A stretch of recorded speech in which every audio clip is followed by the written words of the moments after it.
Past is a foreign country. They do things differently there, except when they don't, because every week the historian Ian Wilson joins me for a regular feature, If Only We'd Known, explaining why actually the present rather closely resembles the past. So, England will play Argentina in the semi-finals of the World Cup, nearly 45 years since the Falklands War during Margaret Thatcher's premiership. So how has that conflict come to be understood today, and what questions are still left to be answered as the two nations prepare to take each other on this Wednesday? Ian Wilson, hello. Hello, Hugo. So, ahead of the game, in an essay for the Argentinian national paper, the Argentine foreign minister said the Falkland Islanders are an artificially implanted population, which has been rejected by Downing Street. Your first response to that accusation? Well, my first response to that is that even if it was still a Spanish dependency, which is what it was when obviously the Argentinians were interested in it, they're imported too from Europe. So whoever's laying claim to it are Europeans who are implanted. Yes, I mean, as discussed, I think it's a bit rich from a man called Pablo, as I believe he was. Look, take us back in time. Remind us how this all started, at least in the modern age. Who was Galtieri? Why did Thatcher decide to send okay, the modern age. So we're not worrying about the 18th century. But go back to the 18th century if you wish. We have plenty of time. Well, in the 18th century, the Spanish colonized most of South America.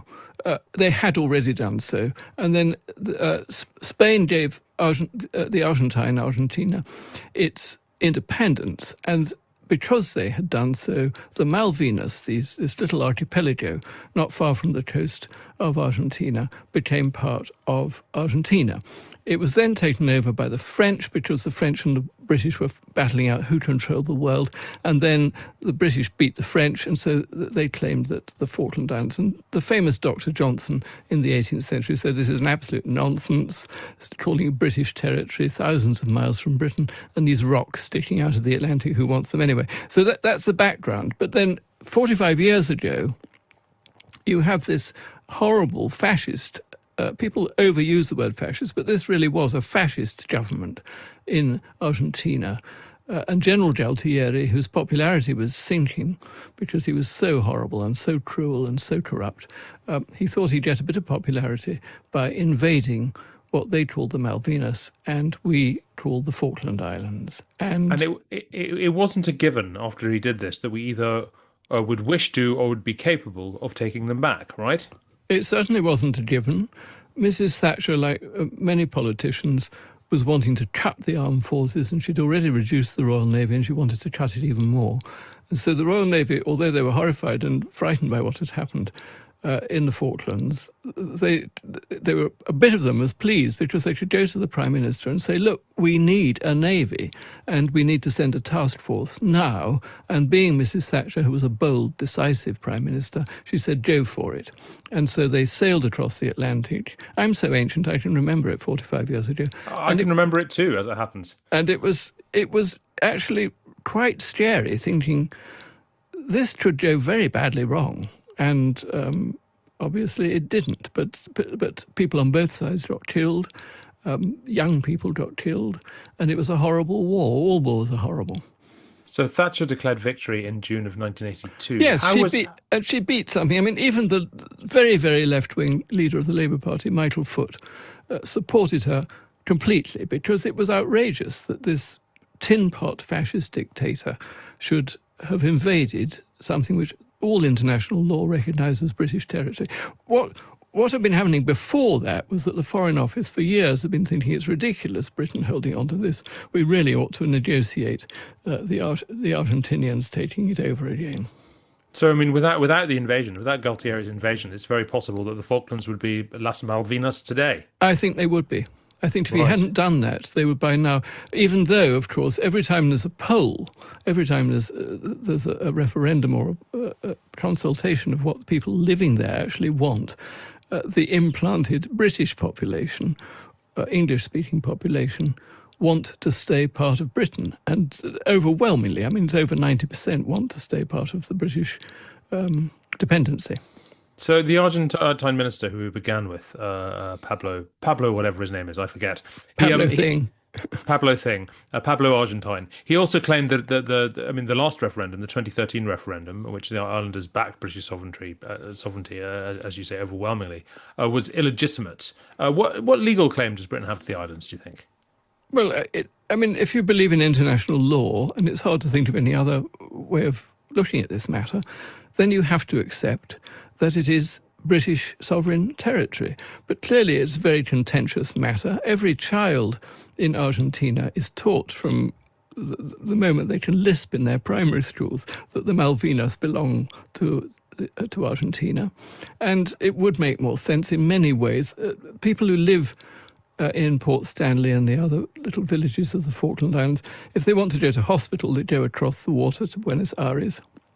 If they want to go to higher education, they go to Argentina. If they want to use any of the more sophisticated facilities or go to the theatre or the ballet or something, of course they go to Argentina. So it is, in a sense, a part of Argentina, though it's very far away from it, just as you could say that the Outer Hebrides were part of Scotland.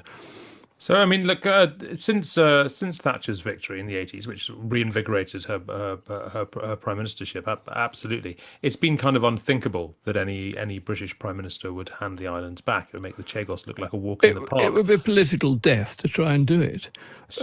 But I think that if you had enough common sense gradually feeding into the picture, and that's why I think that the match on Wednesday would be very interesting, because which would be easier if I was a diplomat? Would I be hoping for the English to put up a jolly good fight on Wednesday, but to lose 2-1 or something like that, and then we could be very magnanimous and say we must talk again about the future of the Falkland Islands. But even to say that would cause a terrible explosion. I'm sure we could be magnanimous, after England had won as well. Look, when in 1986, of course, Argentina beat England in the World Cup. I remember that as well, although I was very small. You must have been a baby.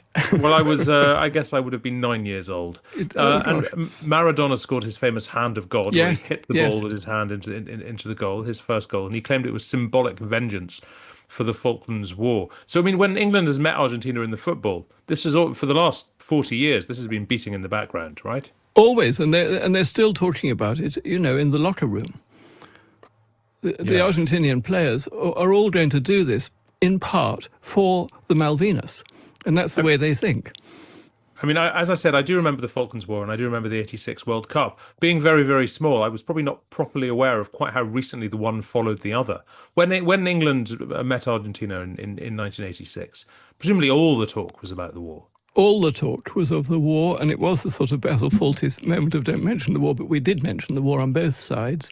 And, of course, in those days, there was still enough hardline, as it were, Thatcherites, who felt it was unpatriotic to have any of the kind of thoughts I've just been having, and even to feel sorry for the poor Argentinian teenage sailors and soldiers who were killed. And on both sides, young people, as I said at the beginning, got killed for this, in a way, ridiculous conflict.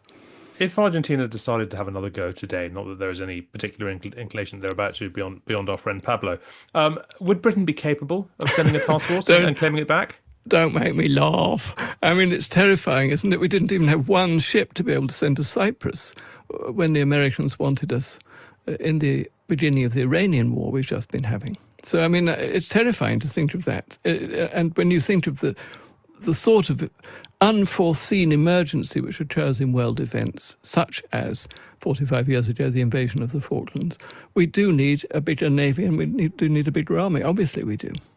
So should Andy Burnham then today be responding in any kind of way to our friend Pablo and his incendiary language, or should he just I think he ought to say that we all love one another, that we're going to play football together, we're going to be brothers in arms against the evil people in the world among whom we do not number the Argentinians anymore, and let's try and be friends. Let the match in every sense be a friendly. But by the way, just in brackets, President Trump talks about us not going to the Americans' aid in Iran. When the Falklands were invaded, President Reagan, who was meant to be Mrs. Thatcher's friend, wouldn't help in any way. What was his justification for that? His justification was that it would be better to have a negotiated settlement, and he suggested that we went to the president of Venezuela and had a negotiated settlement. Wow. Well, it sounds like he agreed with you, I suppose, back then. He did agree, because my view and President Reagan's is the common sense view, but of course that was before people started getting killed, and once they have been killed, you've got to honour the dead, and it's right to honour the dead, but it also complicates things. Ian Wilson, thank you very much indeed, as always. Thanks, Hugo.